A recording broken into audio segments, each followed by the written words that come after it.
Hey, what's going on there, guys? Nick here from Absolute MTG, and I'm back with another deck tech for you. Today we are going to be taking a look at Boros Burn for the Born of the Gods season of Standard.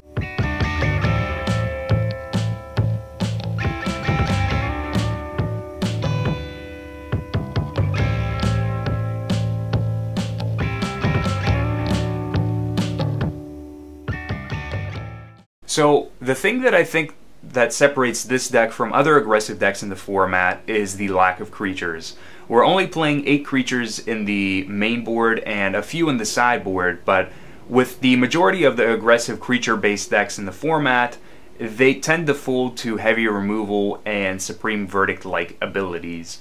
So with this deck, we don't really care about our opponent wrathing our board or having heavy removal or anything like that, because the majority of the damage that we're dealing is actually through our burn spells that are going to deal damage to our opponent at an instant speed. So our entire deck list is in the description below where you guys can check it out and use it as a reference, but let's jump right on into it with our first creature here being Young Pyromancer. So Young Pyromancer is a 2/1 for 2, and we're playing 4 of him. The thing that's awesome about Pyromancer is that for each instant and sorcery spell that we cast, we're also going to get a 1/1 onto the battlefield with his ability. So Young Pyromancer can provide either blockers for us in the case of playing against a deck like Mono Blue, and if they get like Master of Waves on the battlefield and we don't have a Chain to the Rocks to get rid of it. It can provide blockers for us, or it can just be a creature that can put those creatures on the battlefield, and then we can just go to turn them sideways each and every turn and get our opponent to 0 even faster than we were capable of doing so before. We also have a playset of Chandra's Phoenix in this deck, so that's the other creature that we're playing in the main board. So 2/2 for 3 mana with flying and haste, and whenever our Chandra's Phoenix is in the graveyard, if we cast a burn spell and we're able to burn out our opponent successfully, we can take back our Chandra's Phoenix and it's going to go into our hand, thus allowing us to recast it and burn our opponent out for even more with our Chandra's Phoenix.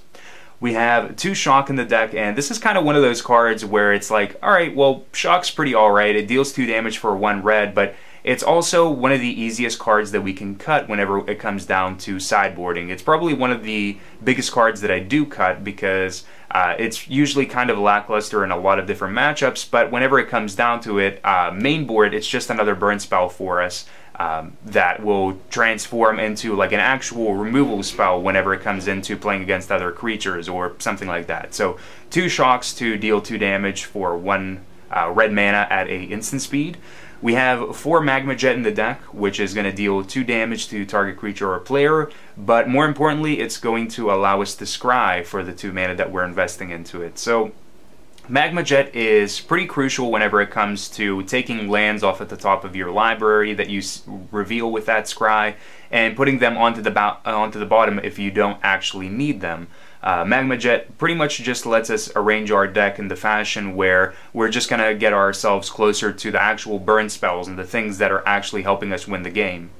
We have 4 Searing Blood in the deck, and this is another one of those cards that's going to side out a lot just based on the matchup that we're actually playing. Searing Blood is double red, and it's going to deal 2 damage to target creature, and then if that creature dies during this turn, Searing Blood is going to deal 3 damage to that creature's controller. So we can still use it against decks like Control. If our opponent activates a Mutavault and is trying to swing with it, we can use the Searing Blood on that Mutavault, get rid of it, and then deal 3 damage to our opponent. But the matchups where Searing Blood is going to be crucial are against those other aggressive creature-based decks. So not only do we get to get rid of one of their creatures, but we also get to Lightning Bolt them on top of that. We have 4 Skullcrack in the deck as well, so Skullcrack being 2 mana and it's going to deal 3 damage, but one of the most important things about Skullcrack is that it's not going to allow our opponent's creatures like Grey Merchant to come in and let them gain life, or our opponent's Sphinx's Revelation resolve for a huge X total and let them gain that X amount of life. Our Skullcrack is going to just kind of buffer out any life gain that our opponent has, which is pretty important for us, especially if we're playing up against a card like Whip of Erebos and our opponent is banking on gaining just enough life to let them survive one more turn. So Skullcrack is just going to keep our opponent from gaining life for the turn whenever we cast Skullcrack. We have 4 Lightning Strike to deal 3 damage to target creature or player at an instant speed for 2 mana. We have 4 Boros Charm, which usually we're using the Boros Charm to actually deal the 4 damage to our opponent. Boros Charm can be also used to give one of our creatures double strike, which isn't really that optimal, or it can be used to give our permanents indestructible. So if we have already gone and made a bunch of 1/1s with our Young Pyromancer and our opponent goes and plays like Supreme Verdict, if we have Boros Charm, we can make them indestructible and keep them around for an additional turn, allowing us to then swing with them for another turn and deal some more damage, especially if we have more elementals than the Boros Charm would deal damage. It ends up being a pretty adequate trade-off for not using the deal 4 damage with Boros Charm. So Boros Charm's main uses: either burn your opponent out for 4 or give your permanents indestructible. We do have 4 Warleader Helix, which will help us out in the other aggressive matchups. It allows us to gain 4 life and also deal 4 damage to target creature or player for 4 mana. It's the most expensive costed card that we have in this deck. However, it's not a problem to actually cast it because most times we will get around 4 lands by the time we're actually winning our game. And the last card that we have in the main board in terms of spells is Chained to the Rocks, being a enchantment for 1 white, and it's going to enchant one of our mountains. So with this deck, we don't really have a problem with finding a white source to actually cast this card. It's actually just seeing the Chained to the Rocks itself that sometimes tends to be a problem, which has forced me to not run only 2 Chained to the Rocks in the main board, but now 3 of them. So before I was only playing 2 Chained to the Rocks, now we just bumped it up by 1. So Chained to the Rocks is going to allow us to exile a creature, and that creature is going to remain exiled for as long as we maintain the control of Chained to the Rocks and it stays on the battlefield. So as long as that Chained to the Rocks is there, we don't have to worry about that creature that we exiled with it. Now, for the mana base of the deck, we are playing 4 Sacred Foundry, 4 Temple of Triumph, 2 Boros Guildgate. We have 4 Mutavaults, which will allow us to beat down our opponent even after they wrath us or use removal or anything like that, and then just 9 basic mountains. For the sideboard here, I did make a little bit of changes with what I was playing before. Before, I was playing Fire Drinker Satyr in the deck, which then turned into Boros Reckoner. So Boros Reckoner is our 3/3 for triple Boros hybrid, and whenever he is dealt damage, he is going to trigger off his ability, and he's going to be able to deal that much damage to a target creature or player. We can also give the Boros Reckoner first strike until the end of the turn, and Boros Reckoner is mainly just good up against creature-based decks. Like anything that's creature-heavy, we want to have the Boros Reckoner so we're not losing to a bunch of creatures just turning sideways while we can't really do anything with a card like Chandra's Phoenix. So the Boros Reckoner is usually going to side in over the Chandra's Phoenix for me, but sometimes it may just depend on the matchup. Boros Reckoner just kind of turns sideways and doesn't really care about what our opponent has, because usually if they're blocking with something big like Pelucranos, we're able to just burn our opponent out for 5 and just kind of put ourselves into a pretty decent position. Even when our Boros Reckoner isn't swinging, he's still pretty threatening.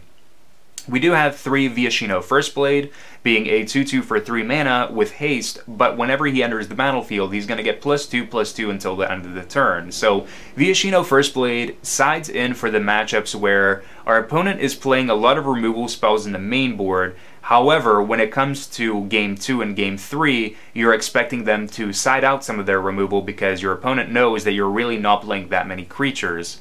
Viashino Firstblade is an easy card to side in because it's going to be another way to just deal damage, and our opponent is usually going to just try to cut cards like Hero's Downfall that are a little bit more clunky and are more expensive, and cards like that really aren't good against Young Pyromancer to begin with. Viashino just comes out, he hits our opponent for 4 potentially, and he can just help us kind of race out the game because he's still going to stay around the battlefield even though he's not a 4/4 in the turns after he is being played. We do have 3 Satyr Firedancer in the deck as well, and this card is going to side in up against those creature-heavy decks again because the removal that we could be using in the form of like our instant spells is now still going to hit our opponent, but our Satyr Firedancer is going to trigger off and be able to deal damage to creatures on top of the burn that we're using on our opponent. So for each instant that we're using to burn our opponent, especially with cards like Boros Charm, Satyr Firedancer triggers off, and it's going to deal that much damage to a creature that our opponent controls, allowing us to get rid of things like Frostburn Weird if we Boros Charm our opponent, or even just other things like Nightveil Spectre if we use something like Lightning Strike or Skullcrack on our opponent, which Skullcrack is one of those cards that I forgot to mention is going to be siding out whenever we come into matchups where our opponent isn't going to be playing a lot of life gain or any life gain whatsoever. It's one of those cards that, again, is easily sideboarded out. But the Satyr Firedancer nonetheless is for those creature-based decks where our burn ends up being kind of dual-moded with burning out our opponent and getting rid of a creature 2-in-1. We do have 2 Mizzium Mortars, so we do have a lot of stuff that we need to still worry about. Our opponent can be playing like Cursor of Kruphix and can be gaining a bunch of life with that Cursor being out there and playing lands off the top of their library or even just from their hand. So Mizzium Mortars can get rid of that. It can get rid of other things like the Frostburn Weird, which tends to be a problem, especially against our 1/1 tokens that we're going to be making with Young Pyromancer. But optimally, if we do end up coming to having 6 lands on the battlefield in any given game and we have Mizzium Mortars, we can overload it and get rid of all of our opponent's creatures that they have that are 4 toughness or less. Now, for the singletons in the deck, we're running 1 singleton Wear and Tear to be able to side in for a variety of different matchups. I like to side it in against monsters because it gets rid of Cursor of Kruphix because it's an enchantment and we can use the mode for destroying enchantments. It's also useful against the Tension Sphere if our opponent does happen to Tension Sphere, like our Chandra's Phoenix or something like that, or even Young Pyromancer.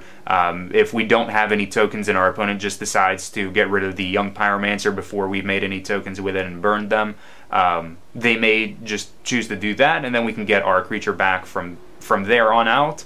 But also because Blind Obedience tends to be a sideboard choice for some decks whenever it comes to our haste creatures here. So we can side in the Wear and Tear against any opposing Blind Obedience and keep our Chandra's Phoenix from being a 2/2 creature with haste that enters the battlefield tapped, or especially even just Viashino Firstblade, because it's not going to benefit from the +2/+2 it gets on the turn that we are actually playing it. So Wear and Tear up against a variety of different enchantments that are in the format. 1 Blind Obedience for ourselves here in the sideboard, and this tends to side in for the control matchups, just if our opponent is able to kind of stabilize and find ways to counter our burn spells and stuff like that. Even if our spells don't resolve, we're still going to be able to extort them, and that extort could make the difference between winning or losing a game, or even just winning a game even faster.